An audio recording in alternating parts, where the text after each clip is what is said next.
What if I told you that right now invisible forces are shaping every single thing that happens in your life? Your bank account, your relationships, your health, your happiness. And you have been completely unaware of them. Here is something that will mess with your head. There was a study done with hotel maids, women who cleaned rooms, made beds, pushed heavy carts all day long. They were exercising constantly, but when researchers asked them, most said they did not exercise at all. So the researchers split them into two groups. One group was told their work actually exceeded recommended daily exercise. The other group got no information. 4 weeks later, something crazy happened. The group that believed their work was exercise showed measurable physical changes: lower blood pressure, weight loss, better body composition. The other group, nothing. Same work, same physical reality, different belief, different results. This is not motivational fluff, this is documented science, and it reveals something most people never understand. Your consciousness is literally creating your physical reality. I just finished going through this book called Quantum Laws of Success, and honestly it answered questions I have been asking for years. Why do some people seem to magnetically attract everything they want while others struggle no matter how hard they work? The answer is not talent, it is not luck, it is not connections. It is the 7 universal laws that govern how reality actually works. And by the end of this video you will understand all 7. Plus I am going to share where I think this book gets it wrong and what I would add that the author missed. Let us dive in. Core Ideas Summary. Law 1: The Law of Manifestation. Here is the foundation of everything. Consciousness creates reality. Not influences, not effects, creates.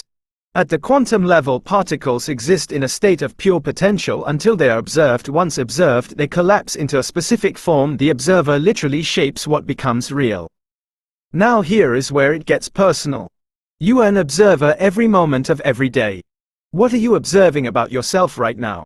Do you see someone capable of extraordinary things, or someone limited and stuck? Do you see someone worthy of abundance, or someone who always falls short? Whatever you observe, you create more of. The book calls most people consciousness zombies, trudging through life on autopilot, following the same patterns, same thoughts, same emotional loops, creating randomly without ever realizing they're creating at all. The first law demands you wake up, ask yourself constantly, what am I focusing on right now, and what am I creating with this focus? Your attention is a creative force. What you water grows, what you ignore withers. Law 2: The Law of Magnetism. You are a living, breathing radio tower. Right now signals are streaming from your body into the universe, signals you cannot see, but they are as real as gravity. And here is the thing that changes everything. The universe is listening. Every person you have met, every opportunity that crossed your path, every dollar that flowed into or out of your life, all of it was drawn to you by the signal you were broadcasting. The law of magnetism states you can only attract the energy you are transmitting. Think about that. If your dominant frequency is fear, you attract situations that generate more fear. If your dominant frequency is lack and scarcity follow you like a shadow. But here is the liberation. Change your frequency and you change what you attract. The book breaks down your broadcast into 2 components: your emotions, which are the amplifier, and your thoughts, which are the source. Behind every feeling is a thought that created it. So here is the equation. Your dominant thoughts plus your dominant emotions equals your vibrational frequency. Your frequency determines what you attract. Your attractions become your reality. Most people let their minds wander wherever circumstances push them. Good news, they feel good. Bad news, they feel bad. This is slavery, the slavery of unconscious thinking. Freedom is when you realize you can choose your thoughts regardless of circumstances. Law 3: The Law of Pure Intention. This one hit me hard. The universe does not respond to what you want, it responds to why you want it. Imagine walking into a job interview, but everyone can sense something about you. You need this job, you are desperate for it. What happens? People pull back, they sense the desperation, something feels off. Now imagine walking in with different energy. You want the job, but you know if it does not happen, something better is waiting. You are calm, confident, unattached. Completely different results, same words, different energy. Pure intention means wanting something from wholeness, not emptiness, pursuing a goal because it enhances your already good life, not because you cannot survive without it. But here is where most people fail. They think they have pure intentions, but underneath lurk shadows of doubt, fear, and unworthiness. On the surface you say I want financial abundance, but beneath that an unconscious belief says money is hard to get, people like me do not become wealthy. These conflicting intentions create static in your signal. The universe receives a confused message and delivers confused results. The book says you must become an archaeologist of your own psyche, dig beneath surface desires, shine light into the shadows. Law 4, the law of paradoxical intent. Here is the cruel joke the universe plays on desperate people. The harder you chase something, the faster it runs away. You have felt this. You wanted that relationship so badly you texted first every time, rearranged your entire life, and the tighter you held on, the more they pulled away. You wanted financial security so intensely that every bill triggered panic, and no matter how hard you worked, it was never enough. This is the backwards law. Philosophers have discussed it for centuries. The more you pursue something, the more you push it away. Why does this happen? When you desperately want something, you are not focusing on having it, you are focusing on not having it. Your entire being is consumed by the gap between where you are and where you want to be. You are not attracting what you want, you are attracting what you are, and when you are desperate, you are being lack. The paradox is this: you can want something powerfully while knowing you do not need it to be happy. Want it and not need it at the same time. This is not contradiction, this is liberation. Law 5, the law of harmony. In 1964, physicist John Bell proved something that shattered our understanding of reality. Two particles once connected remain connected forever, no matter how far apart. Whatever happens to one instantly affects the other. Scientists call it quantum entanglement. Einstein called it spooky action at a distance. Here is what this means for you. You are not a separate, isolated being, you are part of an intricate web of energy and consciousness, every thread connected to every other thread. Harmony is when your energy, consciousness and intentions align with the flow of the universe. Think of a river. You can swim with the current or against it. Most people are fighting without realizing it, fighting circumstances, fighting feelings, fighting themselves. And wondering why life is so hard. When you align, something magical happens. Synchronicities appear, right people show up at the right time, opportunities emerge you could not have planned. The book breaks harmony into 3 dimensions. Self-harmony, which starts with radical self-acceptance, not self-improvement, acceptance, embracing who you are right now. Harmony with others, approaching people from wholeness, not woundedness. And harmony with the universe, aligning with the source of all creation. Law 6, the law of right action. Every action you take is a seed planted in the garden of your future. What you give out comes back. What you do to others will be done to you. This has been called karma, cause and effect, the golden rule, reaping what you sow. But here is what most people misunderstand. Right action is not about morality in the traditional sense, not about following rules because someone told you to. Right action is about energy. When you act with honor, integrity, compassion, you emit a frequency that resonates with the highest vibrations. You open channels through which abundance flows. When you act with dishonor, manipulation, cruelty, you emit frequencies that resonate with the lowest vibrations. You close the very channels you need. There is one question to ask before every significant decision. Does this action honor myself and others? Notice both parts.